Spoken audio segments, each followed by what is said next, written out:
اپنی تاریخ کی سب سے تیز رفتار سواری کیا ہو سکتی ہے؟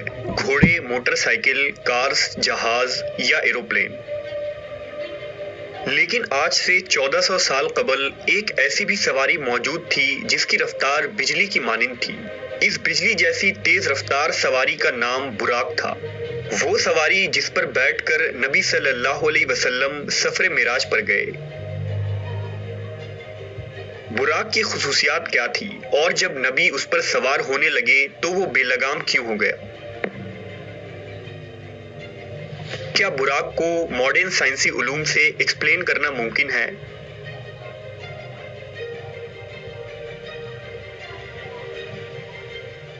واقعہ معراج تاریخ انسانی کا ایک ایسا حیرت انگیز اور انوکھا واقعہ ہے جس کی تفصیلات پر انسانی عقل حیران رہ جاتی ہے۔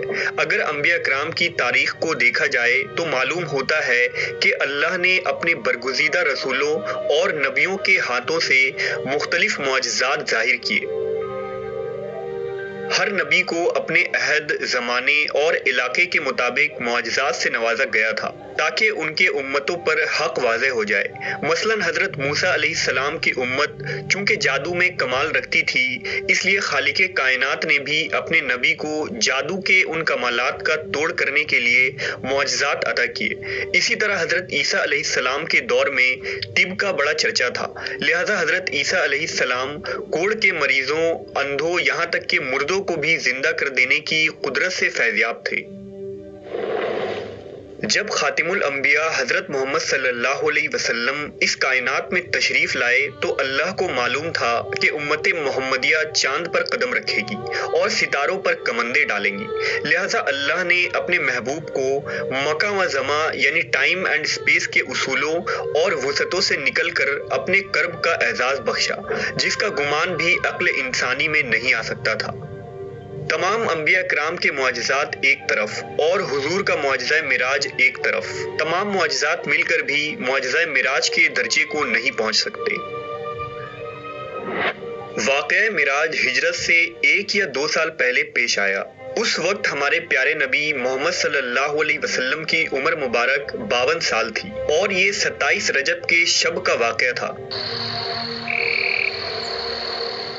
لہذا حضرت مالک بن سعصع سے مروی ہے کہ خود رسول اللہ صلی اللہ علیہ وسلم نے فرمایا کہ میں نیند اور بیداری کے درمیانی کیفیت میں تھا جب میرے پاس ایک فرشتہ آیا۔ اس نے میرا سینہ چیرا، پھر میرے دل کو نکال کر غسل دیا اور اسے دوبارہ اندر رکھ دیا۔ پھر ایک سواری لائی گئی جو خچر سے چھوٹی اور گوشت دراز سے بڑی تھی، اس کا رنگ سفید تھا، اسے براق کہا جاتا تھا، بس مجھے اس پر سوار کرایا گیا۔ روایت ہے کہ حضور براق پر سوار ہو کر بیت المقدس پہنچے تو براق سے نیچے اترے اور اس کے لگام کو اس ستون کے ساتھ باندھ دیا جس کے ساتھ انبیاء کرام نے اپنے سواریوں کے لگام باندھے رکھے تھے۔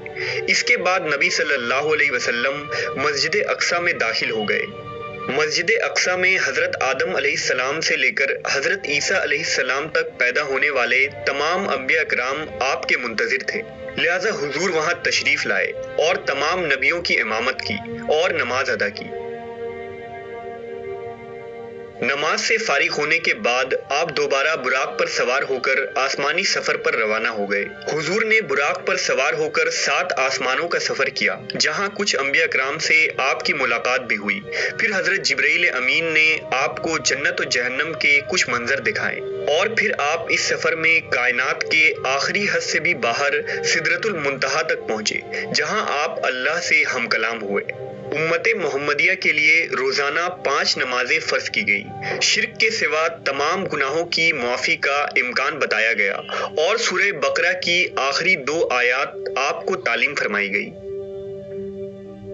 اس سفر کے واپسی پر حضور اپنے مکان پر کچھ اس حالت میں پہنچے کہ روایات کے مطابق ابھی آپ کے گھر کی کنڈی ہل رہی تھی اور آپ کے وضو کا پانی ابھی تک آپ کے جسم مبارک سے ٹپک رہا تھا۔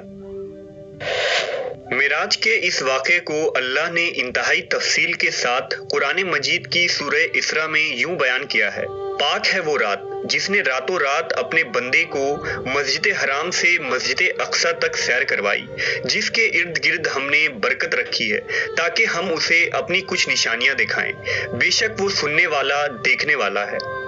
معراج کے اس عظیم سفر میں رسول اللہ صلی اللہ علیہ وسلم جس سواری پر سوار ہوئے تھے اسے براق کہا جاتا ہے۔ اب سوال یہ پیدا ہوتا ہے کہ براق کیا تھا؟ کیا یہ کوئی ایسی مخلوق تھی جو اس دنیا میں پائی جاتی ہے؟ علماء و مفسرین کے مطابق براق دراصل لفظ برق سے نکلا ہے۔ برق چمک کو کہتے ہیں، لہذا رسول اللہ صلی اللہ علیہ وسلم کی سواری کے لیے جو چیز پیش کی گئی تھی وہ انتہائی سفید و چمکدار اور روشن تھی کہ اس کا نام براق پڑ گیا۔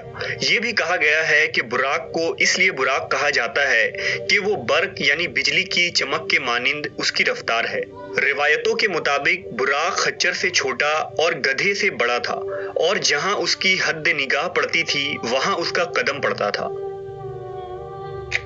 علماء کے ذہن میں یہ سوال بھی پیدا ہوا کہ اللہ نے حضور کی سواری کے لیے براق کا ہی انتخاب کیوں کیا، جبکہ وہ اس بات پر قادر ہے کہ بغیر کسی سواری کے آپ کو سفر کے تمام مراحل طے کروا دیتا۔ لہذا فتح الباری کے مصنف حافظ ابن حجر نے اس ضمن میں لکھا ہے کہ اسراء و معراج کے سفر میں سواری کے چناؤ میں بڑی حکمت ہے، حالانکہ اللہ اس بات پر بھی قادر تھا کہ اپنے نبی کے لیے زمین کو سکڑ دیتا، لیکن اللہ نے سواری کا انتظام اس لیے کیا تاکہ اللہ کے رسول کو انسیت و مانوسیت ہو، کیونکہ بادشاہ جب اپنے مقربین کو اپنے دربار میں بلاتا ہے تو اس کے لیے سواری روانہ کرتا ہے۔ کچھ علماء براق کو ایک جنتی جانور قرار دیتے ہیں جو خصوصاً معراج کی رات کو ہی حضور صلی اللہ علیہ وسلم کی سواری کے لیے اس زمین پر آیا تھا۔ لہذا امام ترمذی نے ایک روایت نقل کی ہے کہ جب جبرائیل علیہ السلام نے براق کی لگام تھامی اور رسول اکرم صلی اللہ علیہ وسلم کو اس پر سوار ہونے کی دعوت دی تو براق حضور کو دیکھ کر کانپ اٹھا اور بے لگام ہو گیا۔ لہذا جبرائیل امین نے اس سے کہا کہ ٹھہر جا، اللہ کی قسم رسول اللہ سے بہتر کوئی شخص اس سے پہلے تجھ پر سوار نہیں ہوا۔ لہذا جب تاجدار کائنات محمد صلی اللہ علیہ وسلم براق پر سوار ہوئے تو وہ فخر و مسرت سے ناچنے لگا کہ آج اسے اس عظیم شخصیت کی سواری ہونے کا لازوال اعزاز حاصل ہو رہا ہے۔ بعض علماء نے یہ بھی لکھا ہے کہ براق کا چہرہ انسانی چہرے کی مانند ہے اور انسان کی طرح سننے اور سمجھنے کی صلاحیت بھی رکھتا ہے، لیکن قرون وسطیٰ یعنی خصوصاً بنو امیہ اور بنو عباس کے دور حکومت کے مسلمان فنکاروں، شاعروں اور مصوروں نے جس طرح براق کی تصویر کشی کی ہے اس کا کوئی ثبوت قرآن و سنت یا تاریخ کے کسی بھی کتاب میں موجود نہیں ہے۔ ان پینٹنگز میں عام طور پر براق کو ایک ایسے مافوق الفطری گھوڑے جیسا بنایا گیا ہے جس کے سر کی جگہ ایک عورت کا چہرہ دکھایا جاتا ہے۔ ایسی کوئی دلیل اسلامی روایات سے تو نہیں ملتی، البتہ دوسرے مذاہب اور قوموں میں اس طرح کی دیویوں کی خیالی تصویر ملتی ہے، اور ممکن ہو کہ اجمی مسلمانوں نے انہی تصویروں سے متاثر ہو کر انہیں براق پر چسپاں کر دیا ہو، جبکہ براق نر تھا یا مادہ اس کے متعلق بھی کوئی مستند شواہد موجود نہیں ہے۔ واقعہ معراج اللہ کا ایک معجزہ تھا۔ جس طرح سے ہر معجزے کو سمجھنا اور ثابت کرنا انسانی عقل کے لیے ممکن نہیں، اسی طرح سے معراج کے اس سفر کو سمجھنا انسانی ذہن کے لیے ناممکن ہے۔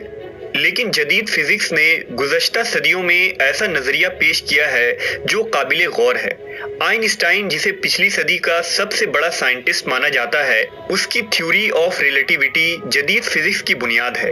آئنسٹائن نے اس تھیوری میں بتایا ہے کہ اس کائنات میں ٹائم تمام مقامات اور لوگوں کے لیے اسٹیٹک نہیں بلکہ مختلف ہوتی ہے، اور یہ مقامات کے اعتبار سے بدل سکتی ہے۔ لہٰذا اگر کوئی شخص اس کائنات میں روشنی کی رفتار سے سفر کر پائے تو اس کے لیے ٹائم رک جائے گا۔ اس نے ایک مثال پیش کیا کہ اگر کوئی شخص ایک ایسے سواری میں سفر کر رہا ہو جس کی رفتار لائٹ کے برابر ہو تو اس کے لیے وقت تھم جائے گا، اور جب وہ شخص کئی سالوں بعد اس زمین پر واپس آئے گا تو یہاں کچھ ہی سیکنڈ گزرے ہوں گے۔ وقت کے اسی فرق کو فزکس میں ٹائم ڈائلیشن کہتے ہیں۔ اس سائنسی ٹرم کو سمجھنا سفر معراج اور براق کو سمجھنے کے لیے بہت ضروری ہے، کیونکہ براق کی رفتار بھی روشنی یعنی برق کے رفتار کے برابر تھی۔